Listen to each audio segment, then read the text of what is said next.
할렐루야, 날마다 새벽 만나로 여러분을 찾아가는 만나교회 김태광 목사입니다.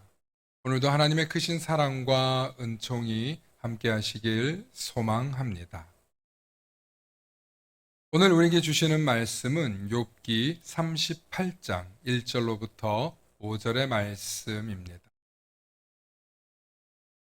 그때 여호와께서 폭풍우 가운데에서 욥에게 말씀하여 이르시되 무지한 말로 생각을 어둡게 하는 자가 누구냐? 너는 대장부처럼 허리를 묶고 내가 네게 묻는 것을 대답할지니라. 내가 땅에 기초를 놓을 때에 네가 어디 있었느냐? 내가 깨달아 알았거든 말할지니라. 누가 그것의 도량법을 정하였는지, 누가 그 줄을 그것 위에 띄웠는지 네가 아느냐? 아멘. 오늘은 10년 동안 읽은 것이라는 제목으로 말씀의 은혜 나누고자 합니다.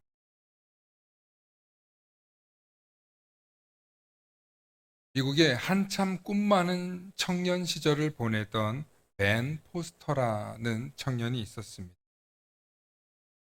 그런데 24살 젊은 나이에 불의의 교통사고로 반신불수가 되고 말았습니다. 사고를 당하고 더 이상 두 발을 걸을 수 없게 된 젊은 벤은 이제 자신의 인생은 완전히 끝났다고 생각했고 하루 종일 집안에만 틀어박혀 세상과 자신의 운명을 증오하며 살았습니다.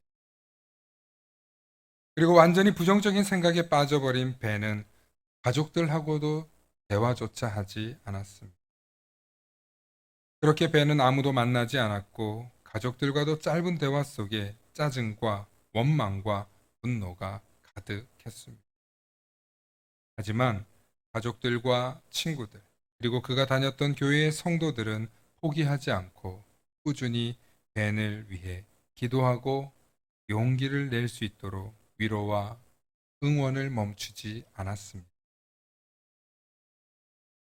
그렇게 1년이 지나고 얼마 뒤 벤은 그들의 노력으로 생각을 바꾸고 마음을 고쳐보기로 결심했습니다. 그리고 그때부터 몸이 불편해 외부 활동은 어렵지만 주로 독서를 하기 시작했습니다. 그리고 그렇게 독서가 그의 취미가 된 지 10년 동안 수천 권의 책을 읽게 되었습니다. 그리고 10년의 독서 시간을 통해 벤에게는 세상을 바라보는 시야와 생각이 완전히 달라졌습니다. 그리고 그 누구보다도 생각이 깊어졌습니다. 이때부터 벤의 인생이 달라지기 시작했습니다. 그동안 그를 찾아온 수많은 사람들에게 자신이 읽은 책의 이야기를 하기도 하고 누군가에게는 상담을 해주기도 하고 그의 생각을 글로 쓰기도 하였습니다. 점점 그가 쌓은 지식과 변화된 시각은 쓰임 받을 곳이 많아졌습니다. 그리고 자신의 지식과 지혜를 어떻게 활용해야 이 세상이 더 아름다워질 수 있을지 그는 생각했습니다.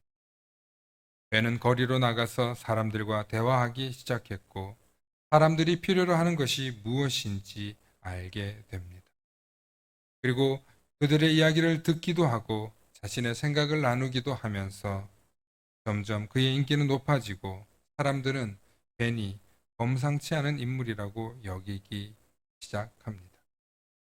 이때부터 벤은 시민들로부터 들은 이야기와 자신의 생각을 정리해 정책으로 만들었고 이 정책을 설명하면서 더 많은 사람들의 지지를 얻어 정치인이 되었습니다. 그가 사고가 난 15년 후 그는 미국 조지아주의 국무 담당관이라는 높은 지위에 당선하게 되었습니다. 벤을 보면서 성경에 아무런 죄도 없이 큰 고난을 당했던 욥이라는 인물이 떠오릅니다. 그는 정말 하루아침에 모든 재산을 탕진하고 자녀들도 모두 죽습니다. 그리고 그의 친구들조차 욥을 위로하러 왔다가 오히려 훈계만 하고 모두 다 떠나고 맙니다. 이런 욥을 바라보면 우리는 욥이 참 억울하겠다는 생각을 할 때도 있을 것입니다. 하지만 하나님께서는 욥의 이유 없는 고난도 하나님의 섭리와 계획의 일부분이라며 욥을 꾸짖게 됩니다. 욥은 처음에는 왜 이런 일을 당하는지, 내가 무엇을 잘못했는지 하나님께 항변하다가 결국 자신이 하나님께 항변하는 것이 고난이었음을 인정하고 회개하게 됩니다. 세상에 이유 없는 고난은 없으며 특별히 하나님의 섭리와 계획은 우리가 다 이해할 수 없지만, 다 헤아릴 수조차 없지만 하나님의 섭리와 계획은 결국 가장 선한 방법으로 인도하시더라는 것입니다.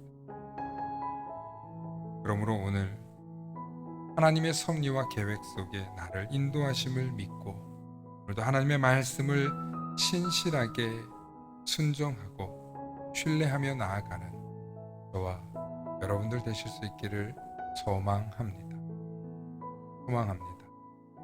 샬롬.